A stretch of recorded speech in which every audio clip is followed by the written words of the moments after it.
speaking of talking about more, let's talk about somebody I know who is speaking a lot more on his former employer. That is Dan Le Batard saying that most four-letter shows are infomercials.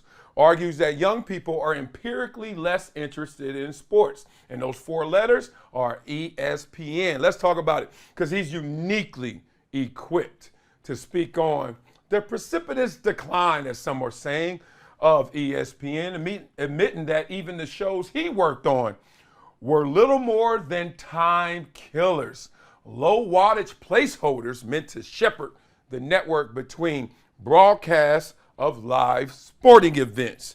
Didn't I tell y'all that?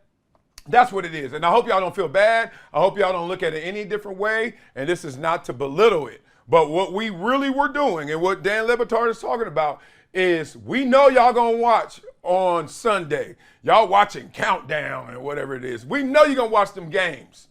Now, how in the hell we gonna keep them going till the game comes? You know, we gotta make up something. Not make up like we're gonna lie about it, but we gotta get some storylines going. So we gotta make some things happen. Let you know that those athletes, those players are actually people that have lives, that have Instagrams, and we could talk about all that, right? So we just make that happen. That gumbo occurs. So he talked about highly questionable was just an infomercial that could have been any show in the world from 4:30 to 5. I disagree with him there, but I hear what he's saying. They could have chosen any show in the world and it would have been an infomercial that just got you to the next games. That's what most of the programming on ESPN is. They got too many hours to fill for much of it to be good. It's too much landscape. Looked like he took a shot at his own show, like it all can't be good. And then he said anybody could have done what we did, so was our show any good? I like highly questionable. Can't lie though, it was a hard pill to swallow in the beginning because I just didn't get the dynamic. Because they were going back to like, it felt like one of those 80s sitcoms where the style and the dry humor and how they were swiping out and just how they filmed it. I was like, what is this?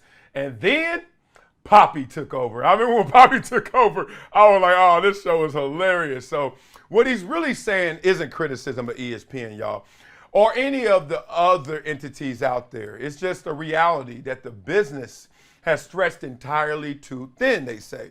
So in short, ESPN and other outlets have decided that quality doesn't matter, placing a higher premium on rights and fees and ad revenue than the product itself.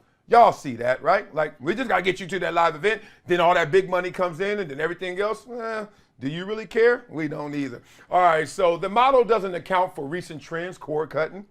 All right, that's what Le Batard was talking about. Lack of enthusiasm for sports. Y'all got that. I know these youngsters don't care about sports like we used to. Now, it's weird. The ones who are playing do, and their parents do because they see them as lotto tickets. But just in general, man, I got some nephews and some little cousins just gaming. They, what? Play where? Basketball. And they, first of all, they don't even give you eye contact. Basketball where? What? And I'm like, damn, dog, what you gonna do? He's like, I'm doing what I'm gonna do. And he's right about that. It's a whole different world. So the younger demographics, especially those millennials and Gen Zers, increasingly gravitating towards viral content. A number of different factors, as Le Batard talked about right here. So beyond streaming and people living off the grid and getting away from cable television because they just don't want to pay for it, y'all, right? Free YouTube right here. It's your boy. Empirically, young people are less interested in sports. So the networks and leagues are trying to make product more palatable and interesting to the younger demo. Good luck with that. So traditional pundits no longer carry the same weight, you know. Oh, man up there in the suit arguing and yelling. Yeah, all right, dog. Nobody trying to hear all that, right? You hear that backlash sometimes. While the content creators, Jake Paul, Dave Portnoy, etc., YouTube sensation left and right, they got these huge online followings. So the loss of younger viewers is far from the only issue plaguing sports media, they say. It's a valid concern and probably one that isn't getting enough attention. Well, on this show it's getting attention. Why? Because some are saying that I'm right now, look, we're in the dog days of sports. So my niche right now is talking about the inside of sports and sports media, right? I'm taking you behind the curtain. I'm telling you what these guys really are going through. Not talking about them, but what they're going through. Unless y'all want to talk Wimbledon, and I watch it, but I know y'all want to hear me talk about me watching it.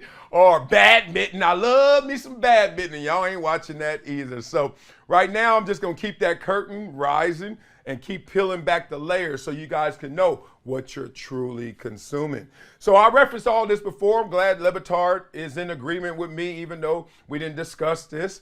And can you think of anything that TV, ESPN can do to attract the younger the younger audiences? Or do you think YouTube and creators are going to win over the guys who are sitting behind the desk? Let's talk through that in the comments.